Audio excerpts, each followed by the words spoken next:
شروع کرتا ہوں اللہ کے نام سے جو نہایت مہربان اور بے حد رحم والا ہے۔ اس ویڈیو میں حضرت آدم علیہ السلام کی دعا اور اس کا پس منظر بتایا جائے گا۔ جب حضرت آدم علیہ السلام سے خطا ہوئی تو آپ نے یہ دعا مانگی، اے ہمارے رب، ہم نے اپنے اوپر ظلم کیا، اور اگر آپ نے ہم سے درگزر نہ فرمایا اور رحم نہ کیا تو یقیناً ہم تباہ ہو جائیں گے۔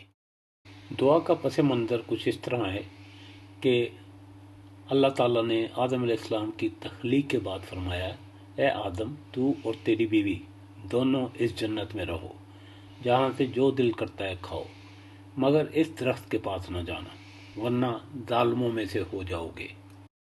حضرت آدم علیہ السلام اور اماں حوا جنت میں رہنے لگے۔ پھر شیطان نے ان کو بہکایا اور ان کو دھوکہ دیا۔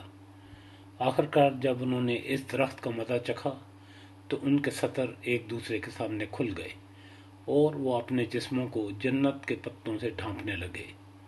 تب اللہ تعالیٰ نے انہیں پکارا اور کہا، کیا میں نے تمہیں اس درخت سے نہ روکا تھا اور نہ کہا تھا کہ شیطان تمہارا کھلا دشمن ہے؟ تب دونوں نے اوپر والی دعا مانگی۔ اس واقعہ سے مندرجہ ذیل نکات واضح ہو گئے۔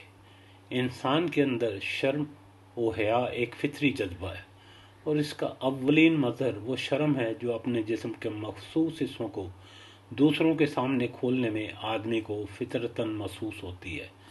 قرآن ہمیں بتاتا ہے کہ یہ شرم اول روز سے انسان میں ودیعت کی گئی تھی۔ شیطان کی پہلی چال جو اس نے انسان کو فطرت انسانی کی سیدھی راہ سے ہٹانے کے لیے چلی، یہ تھی کہ اس پر عریانی اور فحاشی کا دروازہ کھولے، اس کو جنسی معاملات میں بدراہ کر دے۔ شیطان اور ان کے شاگردوں کی یہ روش آج تک قائم ہے۔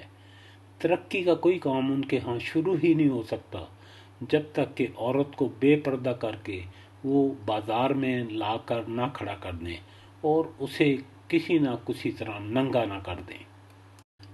عام طور پر یہ جو کہانی مشہور ہو گئی کہ شیطان نے پہلے حضرت حوا علیہ السلام کو دھوکہ دیا اور پھر انہیں حضرت آدم علیہ السلام کو پھانسنے کے لیے اعلی کار بنایا، قرآن اس کی تردید کرتا ہے۔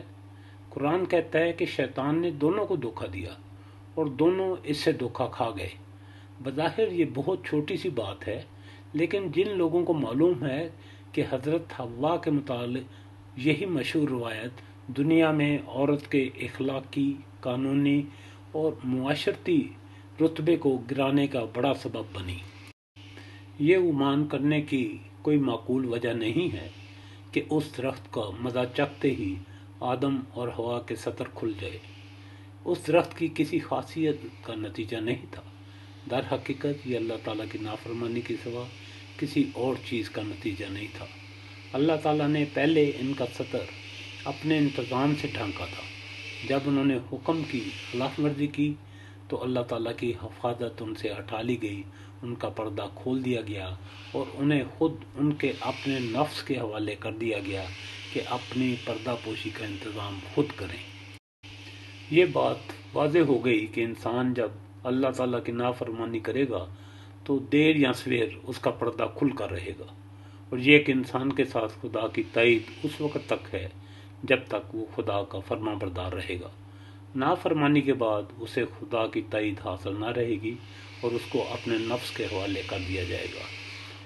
متعدد احادیث میں نبی صلی اللہ علیہ وسلم نے ایک دعا فرمائی، خدایا میں تیری رحمت کا امیدوار ہوں، بس مجھے ایک لمحہ کے لیے بھی میرے نفس کے حوالے نہ کرنا۔ یہاں سے شیطان اور انسان کی راہیں ایک دوسرے سے الگ ہو گئی۔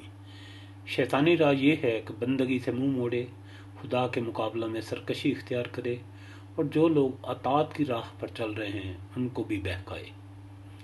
انسان کی راہ یہ ہے کہ وہ شیطانی اغوا کی مزاحمت کرے، اپنے اس دشمن کی چالوں سے ہر وقت چوکنا رہے، اور اگر کبھی بندگی اور اطاعت کی راہ سے ہٹ بھی جائے تو اپنی غلطی کا احساس ہوتے ہی ندامت کے ساتھ فوراً اپنے رب کی طرف رجوع کرے اور اپنے قصور کی تلافی کرے جو اس سے سرزد ہو گیا ہے۔ دعا ہے کہ اللہ تعالی ہمیں شیطان کے بہکاوے اور چالوں سے ہمیشہ محفوظ فرمائے۔ آمین ثم آمین۔